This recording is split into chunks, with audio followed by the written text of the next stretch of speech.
ഇന്നിപ്പോൾ ഇതാ വേഗം പൊറോട്ട ഉണ്ടാക്കാൻ വേണ്ടി പൊറോട്ടയ്ക്ക് കുഴച്ച് വെച്ചു കേട്ടോ. ഇക്ക വന്നിട്ട് ഉണ്ടാക്കാൻ പറഞ്ഞു. എനിക്ക് പൊറോട്ട അങ്ങനെ ഉണ്ടാക്കാറില്ല, ഞാൻ കുഴച്ചൊക്കെ വെക്കാറുള്ളൂ. പക്ഷേ ഉണ്ടാക്കലൊക്കെ ഇക്കയാണ്. ഇക്ക നേരത്തെ വരാൻ പറഞ്ഞു. ആദ്യം വിചാരിച്ചു ചോറും സാമ്പാറും ഉണ്ടാക്കാൻ വിചാരിച്ചു കേട്ടോ. കുറേ ആയിട്ട് നാഷ്ട കഴിക്കണം, അപ്പോൾ ഇന്ന് സാമ്പാറിനൊക്കെ മതി എന്ന് വിചാരിച്ചു.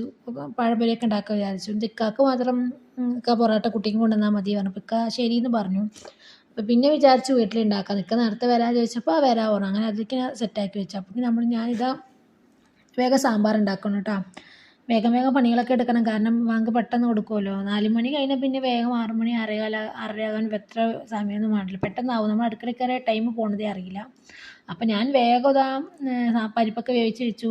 കഷ്ണങ്ങളൊക്കെ താളിച്ച് പറഞ്ഞാൽ ഒക്കെ കടുകൊക്കെ പൊട്ടിച്ച് തരാൻ താളിച്ച് അങ്ങനെ അത് വാട്ടിയെടുത്തിട്ട് അത് വേഗം പരിപ്പിലേക്ക് ആഡ് ചെയ്തു. പിന്നെ ഇതാ നമ്മുടെ ചോറ് അടുപ്പത്ത് വെന്തുകൊണ്ടിരിക്കുന്നുണ്ട്. വേഗം വേഗം പണിയെടുക്കുകയാണ്.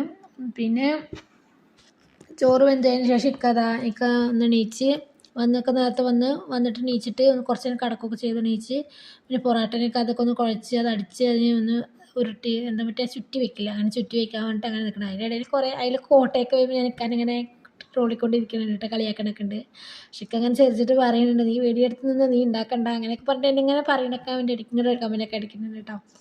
പിന്നെ അത് കഴിഞ്ഞപ്പോഴേക്കും എൻ്റെ സാമ്പാർ അവിടെ സെറ്റായിട്ടോ. ഇക്ക അവിടെ പൊറോട്ടയ്ക്ക് അതൊക്കെ വരഞ്ഞ് റെഡി ആയിക്കൊണ്ടിരിക്കുന്നുണ്ട്. എല്ലാതും കുഴച്ച് റെഡി ആക്കി വെച്ചിട്ട് പിന്നെ കുളിച്ച് നിസ്കരിച്ചൊക്കെ വന്നിട്ട് അപ്പോഴേക്കും അത് സെറ്റ് ആവുമല്ലോ, അപ്പോഴേക്കും ചുട്ടെടുക്കാൻ പറഞ്ഞിട്ട്. അപ്പോൾ സമയം 6 മണിയാകാനായി കേട്ടോ. പിന്നെ അതാ എനിക്ക് ആ പരിപാടിക്ക് നിന്നു. അത് കഴിഞ്ഞിട്ട് ഞാൻ എൻ്റെ സാമ്പാറിലേക്ക് നിന്നു. പിന്നെ എനിക്ക് പഴംപൊരി ഉണ്ടാക്കണം.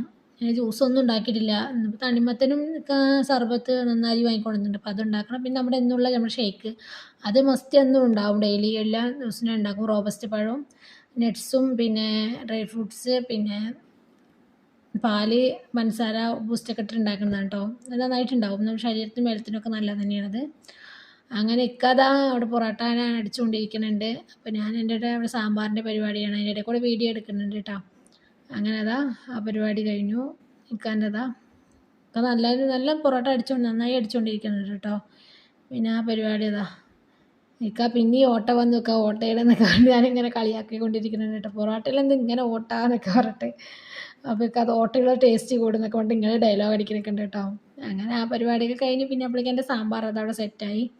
സാമ്പാറിൻ്റെ പരിപാടി കഴിഞ്ഞപ്പോൾ ഇക്ക അതാ വേഗം ഗ്യാസിൻ്റെ ഒരടുപ്പിൽ ഇക്ക പൊറോട്ട ചുട്ടിട്ട് അത് അടിക്കലും എല്ലാ പരിപാടിയായി ചെയ്യുന്നുണ്ട്. ഞാൻ അപ്പുറത്ത് അതാ പഴംപൊരി ഉണ്ടാക്കട്ടെ വേണ്ടിയിട്ട് അടുത്ത ഗ്യാസ് കത്തിച്ചു. അപ്പുറത്തെ ഗ്യാസ് കത്തിച്ചിട്ട് ഞാൻ പഴമൊക്കെ മുറിച്ച് വെച്ചിട്ട് ആ പരിപാടി നോക്കുകയാണ്. പിന്നെ അങ്ങനെ ഇതാ പൊറോട്ട ആയിക്കൊണ്ടിരിക്കുന്നുണ്ട്. ഇക്ക ചുട്ടൊക്കെ ചെയ്യുന്നുണ്ട് എല്ലാ പരിപാടി, പൊറോട്ടൻ്റെ പരിപാടിയൊക്കെ ചെയ്യുന്നുണ്ട്. അപ്പോഴേക്കും ഞാനിതാ എൻ്റെ പഴംപൊരി അവിടെ പഴമൊക്കെ മുറിച്ച് വെച്ച് മാവൊക്കെ ആക്കി വെച്ചു. പഴംപൊരിക്ക്